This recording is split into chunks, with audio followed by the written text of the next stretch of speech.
My girlfriend told my dying grandmother, "He's wasting his life on you. You should just let go." I was out of the room. My aunt heard everything. I found out at the funeral, when my entire family refused to let her attend and she showed up anyway. I, 29 male, don't even know where to start with this. My grandmother died last week. The funeral was a few days ago. I'm still at her house, going through her things, trying to process what the hell just happened. My grandmother raised me. Parents died when I was 8. Car accident, she took me in without blinking. Gave up everything to make sure I had a good life. She was everything to me. Mom, dad, best friend, all of it. 6 months ago they found the cancer. Pancreatic, stage 4. Doctor said maybe 3 months if we were lucky. She made it 6. Tough as hell until the very end. I moved back in with her immediately. Took leave from work, packed up, moved into my old bedroom. My girlfriend of 2 years was not happy about it. We'd been living together in my apartment for about a year at that point. "You're just leaving?" she said when I told her. "She's dying. I need to take care of her." "What about us? What about our life?" "This is temporary, a few months at most." She didn't say anything for a minute. Then, "She's lived her life already. You need to think about your future." Our future. Should have been a red flag. Big one. But I was too focused on my grandmother to really process it. "I'll visit on weekends," my girlfriend finally said. She visited twice. Maybe 3 times. Always had excuses. Work, friends, not feeling well, whatever. I didn't push it. Had bigger things to worry about. About 3 weeks before my grandmother died, I had to run to the pharmacy, refill on her pain meds. My aunt had stopped by to sit with my grandmother while I was gone. Normal thing, family taking shifts. I was gone maybe half an hour. When I got back, my aunt's car was still in the driveway, but she was standing outside, face all red, looking pissed. "You okay?" I asked. She looked at me weird. "Yeah, fine, I should head out." Just got in her car and left. Fast. Weird, but everyone was emotional and stressed. Didn't think much of it. My grandmother passed 2 weeks later. At home in her bed, I was holding her hand. My aunt was there, my uncle, a couple cousins. Hospice nurse. Peaceful as it could be. My girlfriend didn't come. "I can't handle seeing death," she texted. "It's too much for me. I'm sorry." The funeral was small. Maybe 50 people. Family, my grandmother's church friends, neighbors. I was numb. Just going through motions, shaking hands, accepting condolences, not really there. After the service, there was a reception back at my grandmother's house. Standard thing. Cold cuts, casseroles, people standing around telling stories about her. My aunt found me in the kitchen, pulled me aside. "I need to tell you something," she said. Her voice was shaking. "About a few weeks ago, when I was here sitting with your grandmother." My stomach dropped. "Okay." "Your girlfriend showed up. Said she needed to talk to your grandmother privately." "Woman-to-woman thing," she said. I stepped out into the hallway to give them privacy, but... She paused. I could hear everything. "What happened?" My aunt's jaw was clenched so tight I thought her teeth would crack. "She told your grandmother that you were wasting your life taking care of her, that she was being selfish by holding on, that she should just let go and stop being a burden because you had a future to build, and she was getting in the way." Everything stopped. Like someone hit pause on the world. She said, "What?" I heard it, clear as day. "Told your grandmother she was wasting your time, that she needed to let go, that you were sacrificing your future for someone who'd already lived their life." My aunt's eyes were wet. "Your grandmother was too weak to say much. Just cried. When your girlfriend left, I went back in, and your grandmother made me promise not to tell you, said she didn't want to add stress to your plate. But now that she's gone..." She grabbed my hand. "You needed to know." I stood there, couldn't move, couldn't think. "I told everyone this morning before the service," my aunt continued. "The whole family knows. We all agreed, she's not welcome here. Not at the funeral, not at this house, nowhere." "She didn't come to the funeral anyway," I said. Voice sounded far away. "Because I called her yesterday morning and told her not to. Said if she showed up we'd throw her out." I nodded. Don't remember what I said next. Just remember feeling hollow. Then about an hour later there was shouting at the front door. Loud. Everyone stopped talking, looked over. My girlfriend was standing in the doorway. Black dress, heels, full makeup. Like she was going to a cocktail party, not a funeral reception. My uncle was blocking her. "You need to leave." I'm here for my boyfriend, she said, loud enough for everyone to hear. His grandmother just died. He needs support. He needed support 6 months ago when you couldn't be bothered to visit, my aunt said, walking over. My girlfriend saw me across the room. Baby, tell them. Tell them I'm allowed to be here. Everyone was staring. My grandmother's church friends, the neighbors, cousins I hadn't seen in years. All watching. Leave, I said. What? You heard me. Get out. Are you serious right now? Your family is being insane and you're just going to... You told my grandmother to hurry up and die, I said. Louder. The room got even quieter. While I was out getting her medication, you told her she was wasting my life and needed to let go. Her face went white. Ooh, that's not... Who told you that? Does it matter? I was trying to help. She was suffering. I thought if I... You thought you'd speed things along so I'd come home and pay attention to you again. That's not fair. I came here to be there for you, and you're attacking me in front of everyone. My uncle stepped between us. This is a private residence. You're not welcome. Leave now. She looked around, at all the faces staring at her with pure disgust. This is insane. You're all crazy. Out, my aunt said. My girlfriend turned back to me. We're going to talk about this. You don't get to just dismiss me. I closed the door in her face. Everyone was quiet for a second. Then my uncle put his hand on my shoulder. You okay? I nodded. Wasn't okay. But what else do you say? The reception kept going. People came up, told me I did the right thing. My grandmother's best friend hugged me and said she would be proud of you. That was 3 days ago. Since then, my phone hasn't stopped. Update 1. It's been about a week now. My phone is a war zone. Started the day after the funeral. Texts, calls, voicemails, all from my girlfriend. Some were apologetic. I'm so sorry, baby. I didn't mean it the way it sounded. Please let me explain. I was just worried about you. Some were angry. You humiliated me in front of your entire family. How could you do that to me? I was trying to be there for you. Some were just wild. All my stuff is still at the apartment. You better not touch anything. I know my rights. You can't just kick me out. I didn't respond to any of them. Been staying at my grandmother's house, going through her things, trying to process.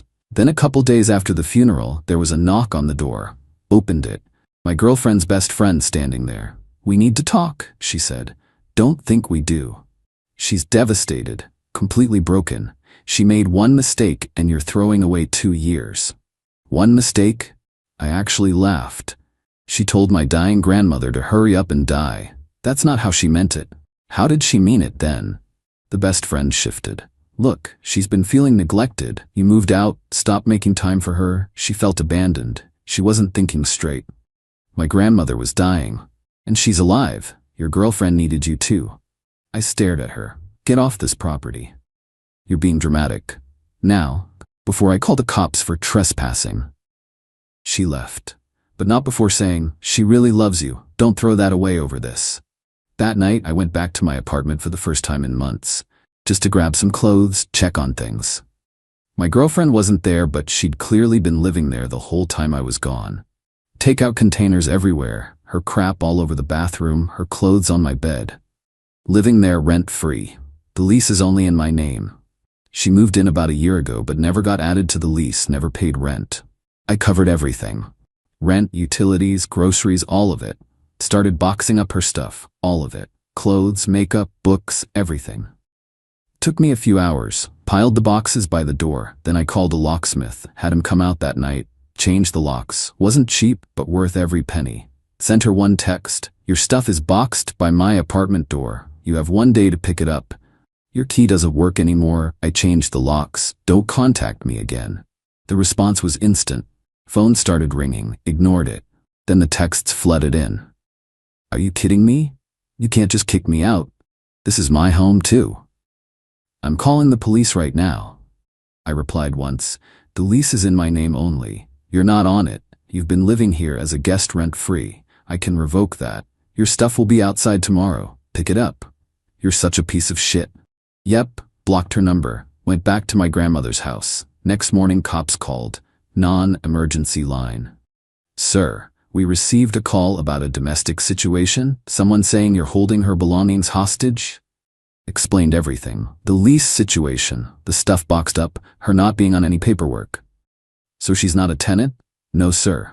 Never paid rent, not on the lease. And her belongings are accessible, will be outside my door in about an hour. Then there's no issue here. If she continues calling us or harassing you, you can file a restraining order. Appreciate it. Put her boxes outside my apartment door. Took photos for proof. Left. Got a call from a different number later. Answered without thinking. You left my stuff outside like trash. My girlfriend, using someone else's phone. I left it outside like I said I would. Anyone could have stolen it. Not my problem. Where am I supposed to live? Not my concern. I can't afford my own place right now. Should have thought about that before you told my grandmother to die faster. I didn't say it like that. My aunt heard every word. Silence. Then, she misunderstood. No, she didn't. Lose this number too. Hung up. Blocked it. That evening my uncle called. Heads up, your girlfriend showed up at my house today. What? Yeah, said she needed to talk to a reasonable family member since everyone was being crazy and turning you against her. I told her to leave my property. What did she say? Wanted me to convince you to talk to her. Said you were being manipulated, that what she said to your grandmother was taken out of context, that she was just trying to help. I told her there's no context where telling a dying woman to hurry up is okay. She started crying, saying we all hate her. I closed the door. She eventually left. Sorry she dragged you into this. Don't be. That's what family does. She's not family. That was a week ago. Thought maybe she'd back off after that. Wrong. Update 2. 2 weeks since the funeral, the harassment kicked into overdrive. After I blocked her, she started texting from different numbers, her friends' phones, random numbers, all saying the same stuff. You're being so cruel. I deserve a chance to explain. Your family poisoned you against me. We can fix this. I blocked every number. Must have blocked 15 different ones. Then I went back to work. First day back, my boss called me into her office. Welcome back. How you holding up? Getting through it. She nodded. Listen, I got a strange call yesterday. Woman claiming to be your girlfriend? Oh no. Said she was worried about you. That you were acting erratic after your grandmother's death, making impulsive decisions, that someone needed to check on your mental state. My boss leaned forward. I told her you seemed fine and that personal calls to employees' workplaces are inappropriate. She got upset. I'm sorry she bothered you. It's fine, but she also called HR. Same story. They flagged it as a wellness concern until I explained that no, you're not having a breakdown. Your ex is harassing you. Ex. First time I'd heard someone else call her that. Want to document this? File something formal? Hoping she'll give up soon. If she contacts us again, let me know. She didn't give up. Few days later, I was back at my grandmother's house when someone knocked. Opened the door. My girlfriend's mother. We need to talk, she said. No thanks. My daughter is falling apart. Not eating, not sleeping. All because you won't even hear her out. Nothing to hear out. She told me what happened. She was trying to help your grandmother find peace. She worded it badly, but her heart was in the right place. Her heart was in getting my grandmother out of the way faster so I'd come home. The mother's face tightened. That's not true. She cares about you. She visited twice in 6 months. Twice, but she found time to show up and tell my grandmother she was wasting my life. That sound like caring? She's young. She made a mistake. She's 27. Old enough to know better. You're throwing away 2 years over one bad moment? Yep. The mother changed tactics. What about everything you've been through together? All your plans? What plans? The ones where she lived in my apartment rent-free while I paid for everything? She contributed to that household. How? By existing? Her face went red. My daughter deserves better than this. Your daughter deserves exactly what she's getting. Leave. You're going to regret this when you're alone and realize what you... Out. Now. She left, but yelled back, we should sue you for emotional distress. Texted my uncle. Girlfriend's mom just showed up with the same BS. Heads up. Him. She's already here. Currently crying in my driveway because I told her to leave. Want me to call cops? Me only if she won't go. She's leaving now. Just flipped me off. That night got a text from yet another number. This is your last chance. Meet me at our coffee shop tomorrow. We need to talk. Didn't respond. Next day I was at my grandmother's house around midday. Phone rang. Unknown number. Hello? Where are you? My girlfriend. I've been waiting here for over an hour. I'm at my grandmother's house. I told you to meet me, and I ignored you. Are you serious right now? Completely. Stop contacting me. We need closure. Here's closure. You're a bad person who told my dying grandmother to hurry up and die.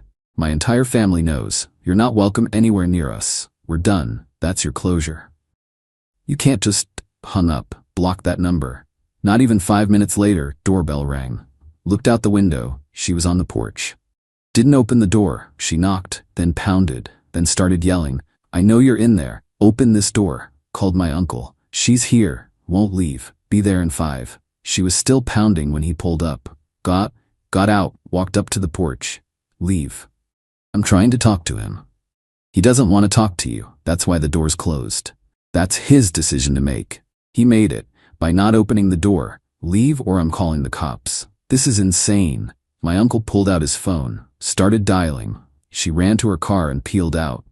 Tires actually squealed. Uncle came to the door. I let him in. You all right? Tired of this. Time for a restraining order. Yeah, you're right. Next day I went to the courthouse. Filed for a restraining order. Wrote down everything. The different phone numbers showing up at my work, showing up here multiple times, the doorbell incident, had screenshots, photos, everything documented. Temporary order granted right away. Hearing scheduled for a couple weeks out. She got served at her friend's place where she'd been staying. My lawyer said she called the officer names and refused to sign. They left the papers on the porch. That night got an email from her. Subject line, you're going to regret this. Didn't open it. Forwarded straight to my lawyer. His reply, this is perfect, helps our case significantly. Few days later, got a call from my apartment building manager. Hey, wanted to give you a heads up. Your ex showed up here asking about waiting in the lobby because she forgot something in the apartment. What'd you tell her? Told her no, that I'd need your permission. She started arguing. I mentioned there was a restraining order filed and she left pretty quick. Thanks for calling. No problem. Also, she tried claiming she still lived there. I checked our records. She's not on the lease, never has been. Just wanted to confirm. Correct. Never been on it. Good to know. If she shows up again, I'll call the cops. A week before the hearing, my girlfriend's best friend showed up at my work. Building security called me down to the lobby. Your friend is here? The guard said, looking doubtful. Went down. The best friend was standing there looking uncomfortable. You can't be here. There's a restraining order. That doesn't apply to me. I'm not her. You're here on her behalf. That's third-party contact, violates the order. I just want to talk. No, leave or I'm calling the police and reporting a restraining order violation. She left, but called from the parking lot. Unknown number. That was completely unreasonable. Stop calling me. Tell your friend to stop using you to contact me. It's illegal. She just wants to explain. Don't care. You call again, I'm reporting it. Hung up. Blocked that number too. Final update. The restraining order hearing was last week. Showed up with my lawyer, all my documentation printed and organized. She showed up with her mother. No lawyer. The judge went through everything, the texts from multiple numbers, the calls from her friends, the workplace harassment, showing up at my grandmother's house, the threatening email subject line, the attempted building access. My girlfriend tried to speak. Your Honor, I just wanted to talk to him. He's being unreasonable. I have a right to closure and... Did you or did you not tell his dying grandmother that she should let go because she was wasting his life? The judge asked. Long pause. It wasn't. It's being taken out of context. What context? I was trying to help. She was suffering, and I thought, you thought telling a dying woman she was a burden would help? The judge's voice was ice cold. I didn't say burden. I just said that maybe she should stop holding on because he was sacrificing his life for her. You told her that. I was concerned about him. The judge looked at all the documentation, flipped through pages, looked back up. Ma'am, after this woman died, you were banned from the funeral by the family. You showed up anyway, correct? I had a right to be there. He needed support. Then when he asked you to leave his life, you contacted him from multiple phone numbers, had friends contact his workplace claiming he was mentally unstable, showed up at his grandmother's house despite being asked not to, and sent threatening emails, correct? Silence. This is textbook harassment. Restraining order granted. 1 year. No contact, no third-party contact. You must stay 500 feet from him, his workplace, the grandmother's residence, and all family members. My girlfriend started crying. This isn't fair. I just wanted to talk. You had opportunities to respect his boundaries. You chose not to. Order is granted. Violation of this order is contempt of court with possible jail time. Do you understand? This is insane. Do you understand? Firmer this time. Yes, she whispered. Her mother stood up. This is wrong. She made one mistake and you're... The bailiff moved toward them. They left. Outside, my uncle was waiting in the parking lot. Came with me for moral support. Yeah, got the order? Yeah. Good. She stays away now or she's in real trouble. We went to lunch. He told stories about my grandmother I'd never heard before. Made me laugh. First time I'd laughed in weeks. That was last week. Since then, nothing. No texts, no calls, no showing up places. The restraining order worked. I'm still at my grandmother's house. Her will left everything to me. The house, her savings, everything. Not a fortune, but enough that I don't have to stress about money for a bit. Been going through her things slowly. Found a box yesterday in her closet, full of letters she'd written to my parents over the years after they died. Never mailed them, just wrote them, updating them on my life, on what I was doing. Found one from right after her diagnosis. I'm not scared of dying. I'm scared of leaving him alone, but I raised a good man, he's strong, he'll be okay without me. Cried reading that. First time I'd really cried since she died. My ex's stuff is long gone from my apartment. Thinking about subletting it, staying here longer. Feels right being in this house, surrounded by her. My aunt stopped by yesterday. Found me in the kitchen going through old recipe cards. You doing okay? Getting there. She sat down. Your grandmother knew, you know, that your girlfriend wasn't right for you. Said so more than once. She never told me. Wanted you to figure it out yourself. Said that's how people grow. Guess she was right. She usually was. Got an alert from my building manager this morning. My ex showed up at the apartment building again. Tried to get into the lobby. Said she just needed to check on something. He told her to leave. She argued. He called the police. She left before they arrived, so she's still testing, but now there's legal consequences if she pushes too far. I'm okay. Some days are harder. Some days I wake up and reach for my phone to call my grandmother before remembering she's gone. Those days are rough. But other days I feel relieved. Relieved I found out what kind of person my ex was before I married her. Before we had kids. Before I tied my entire life to someone who could look at a dying woman and see an inconvenience. My grandmother saved me one last time. By being exactly who she was. Someone worth caring for. Someone worth time and devotion. She showed me who my ex really was. Someone who saw love as an obstacle to her comfort. I'll take this grief over that alternative any day. The restraining order expires in a year. By then hopefully she'll have moved on and so will I. For now I'm just taking it day by day. Living in my grandmother's house. Going through her things. Remembering. Grieving. And being grateful I dodged someone who showed up to a funeral in heels and a cocktail dress after being explicitly told not to come. My grandmother would have found that fitting. I think I do too.